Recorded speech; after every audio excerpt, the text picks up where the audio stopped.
I just changed the battery in my old iPhone Video. People refer to it as a 5th gen or an iPod Classic now, but when they came out, the big deal was that they played video. Anyway, I was showing it to my kids when my son goes, "Oh cool, how do you download songs to it?" He's 14 years old, so every small electronic device he's ever used, including the DS, has had an option for Wi-Fi to go online. It would totally make sense for him to ask how it downloaded songs. That's when I had to explain to him that you have to connect the iPod to your computer first, and then upload the files you legally bought on iTunes. Then he asked why we had to download the music files in the first place and not just stream them from iTunes. Because again, for him, the internet has always been high speed. Websites, video, music, games, and all are just a click away from instantly working once you get your connection. I went on to explain the concept of slow internet and figured, why not document this for anyone else interested? So welcome to this little project. My name is Melinda Wires, and we're going to take a look at the way things were not that long ago. This first episode is called When the Internet Was Slow.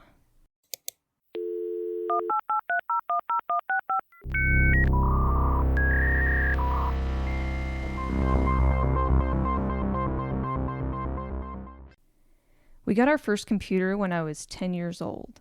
It was a beige Packard Bell that came with Windows 3.1 for workgroups and included software like Microsoft Works, MegaRace, and 3D Dinosaur Adventure. We did not have internet access yet, so it became more of a second game console. My parents would occasionally use it to print and sign letters or whatever, but for the most part, we would just use it to play very simple computer games or draw on MS Paint. When I was 15, we got a subscription to AOL. It stood for America Online, and it was a very early commercial ISP that used phone lines to dial out on the internet. During this time, modems were built into the computers themselves. I didn't know anyone who had the older external versions or the kind where you had to physically dial out. By that time, a chunk of my friends' parents had bought their first desktop computers, and those came with 56K modems. Ours, being a few years older, only had the 28.8 modem. So we were paying for AOL and getting half the speed everyone else was. I would chat with friends on AIM and it would take a few minutes to send. Websites didn't really work well. There was an expected wait time for images and stuff to load, but for our computer it took even longer. The browser had a setting to just straight up ignore images when loading pages to make things go faster.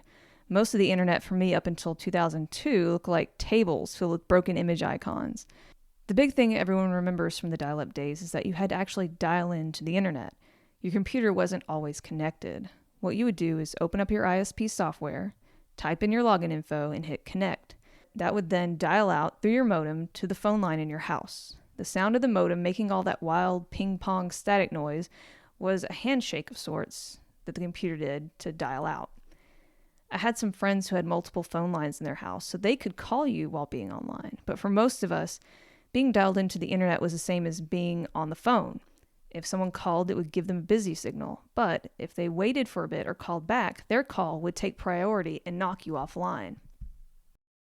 Online 4.0, the easiest just got easier. It's easy to install and easy to get started. Everyone I know is on it. Email, instant messages. There's no better way to keep in touch. You've got mail. They made the internet easier than ever. Free 24-hour customer service. We've spent over $1 billion to create the world's largest high-speed network. Now with 56K, connections are faster than ever. It's fast. If you have a phone line, you can go online. What will they think of next? America Online, so easy to use, no wonder it's #1. Early services were priced in minutes, just like long-distance phone services. Some people would only log in once a day for 15 minutes just to check their email and messages and then log right off. It was something you checked on, not left logged into. AOL and Prodigy would send floppy disks and CDs in the mail with free minutes to tempt you to use their service. I still have a few of the CDs and one of the floppy disks in my stash. They became sort of a joke after a while because you would consistently get them in the mail, each time with more free minutes attached. We didn't care so much about e-waste back then as we do now, and I can only imagine the amount of one-time use CDs that were tossed in the trash this way. So what did we do on this infuriatingly slow version of the internet? Well, it depended on your speed. We used AOL early on, which created sort of a walled garden for you to interact with other people. Chat rooms were the big draw here, and right after logging in, you would be met with a menu of various chats you could join. You could search for a topic and jump into a live chat going on with hundreds of people about whatever topic you could imagine. This was pre-Google, by the way. AOL had its own sections for news, sports, movies, and such. You could still use the window as a browser if you wanted to, but they offered a lot of their own stuff to keep you engaged. At the top of the window was a row of icons, which included the ever-so-famous email. You've got mail. This was the first time we ever had email addresses. I had a few, but your email was also your screen name, which is what you went by in the chat rooms. I spent hours in the X-Files chat rooms talking to other fans about upcoming episodes, but that wasn't the best part. They soon came out with something called AOL Instant Messenger, or what we called AIM. This was the big thing. Email was too formal. You had to write like letters with "Dear so-and-so, blah, blah, blah, talk to you soon." With instant messages, you could just send something to somebody, and it didn't matter. And also, you've probably run into people who are a little older than me that used BBS systems and message boards. They tend to be the ones who will end comments with a signature. That includes instant messages, website comments, and text messages. Just a fun little thing. I knew two people who used to do this, and they would sign off every comment with a tilde or a slash, followed by the first letter of their name. And it was just something I remember, like, older people did that. It was a funny thing. Instant Messenger let you send messages and leave messages for friends to read later. AIM was the way I kept up with friends after high school. Cell phones had text messages, but only if you were someone who could afford dollar texts. Affordable unlimited text plans came way later, so instant messaging is what we used instead. There were other providers of this as well. Yahoo and MSN had their own versions of this, and at some point in 2003, we were using programs that consolidated the messengers into one list. Trillian was our favorite for a long time.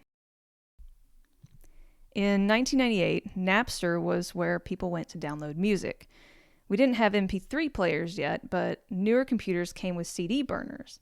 I obviously couldn't take part in any of this because the download connection would either time out or someone would call the house knocking us offline.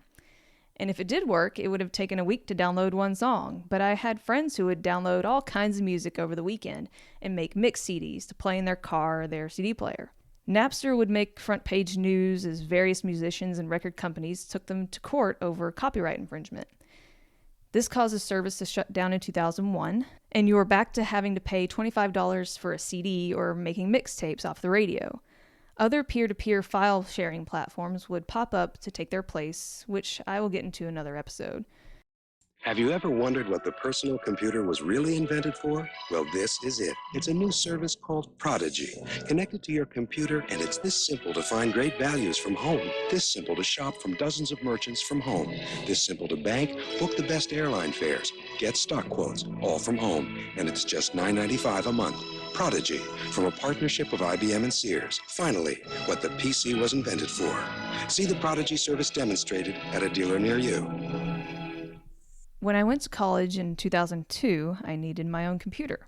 Student housing was not on campus, so I would have to drive up to the school to use a computer lab, if it was even open after I got off work. So my parents bought not just one computer, but two, the exact same model, because they too needed to upgrade the one at the house. Windows 3.1 was not going to cut it anymore, and my sisters needed to use it for school as well. Now I had a brand new eMachines tower, complete with Windows XP. They paid little over $800 for each one. It was a major expense, and it was the last desktop they bought until they upgraded to MacBooks several years later. It had two little speakers that would buzz and hiss right before a cell phone rang, but the big deal at the time was that it came with a 56K modem. I could finally download images on websites and video clips and all the stuff I wanted to do before.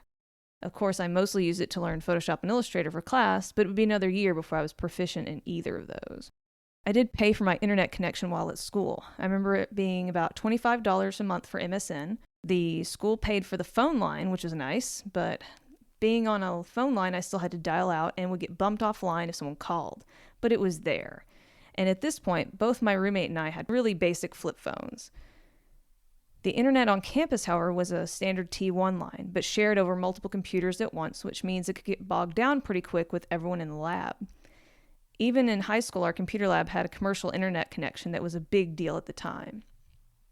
A few years later at my next school, our student housing was on campus, and that was tapped into the school's connection. Again, with all of us sharing it at once, the speed would tank during the day, so several people would spend money to have their own cable internet hooked up. This was in 2004, and cable-based internet was starting to pop up in major cities. With speeds up to a whole megabit, you could now play MMOs. Don't worry, I'll have a whole episode on that one later. We're not going to get into that today.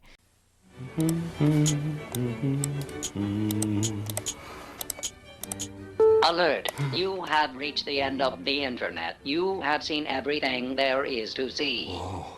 Please go back now.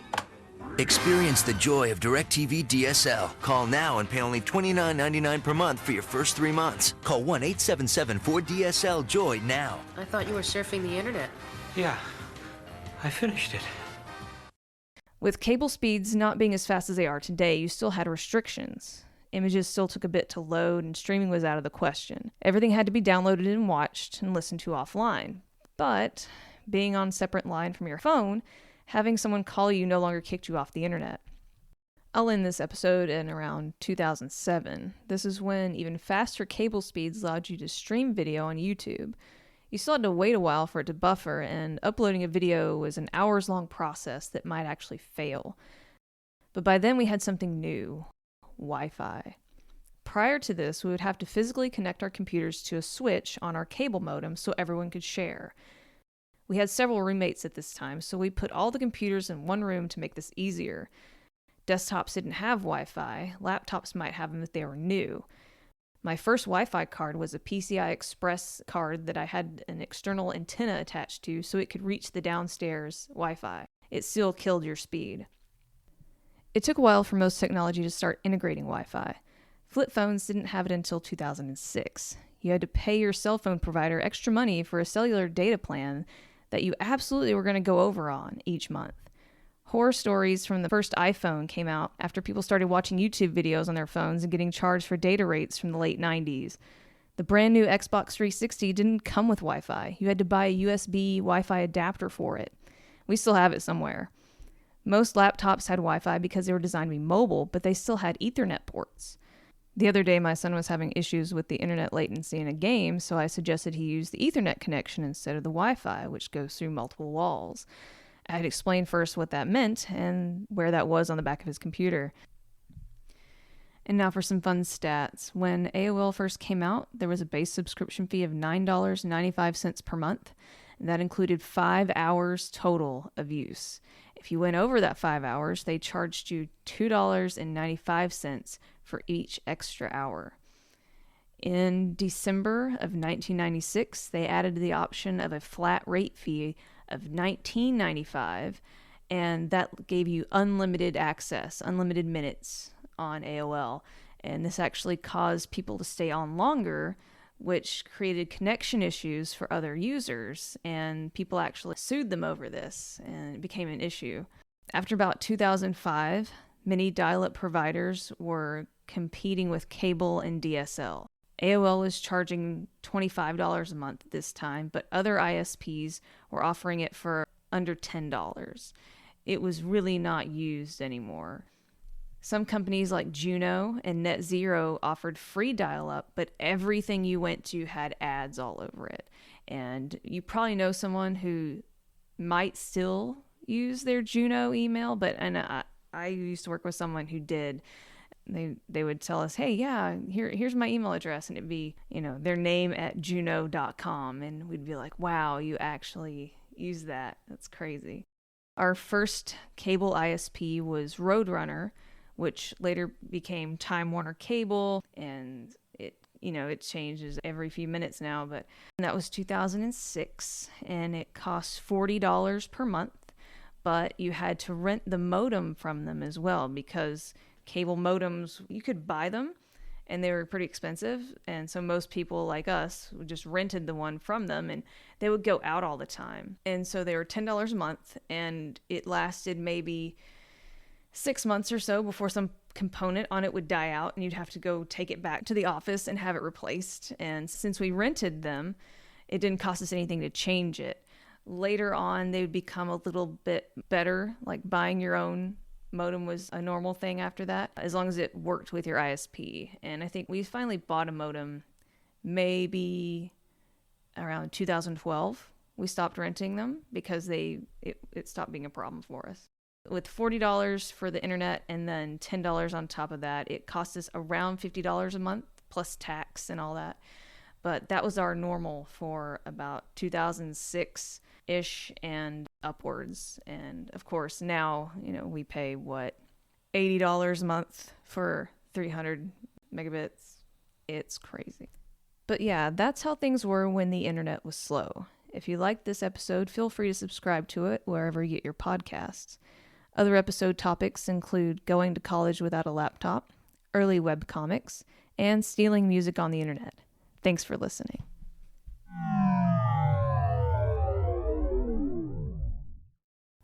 Flip phones didn't have it. Did I say flip foam? Flip foams. Flip foams.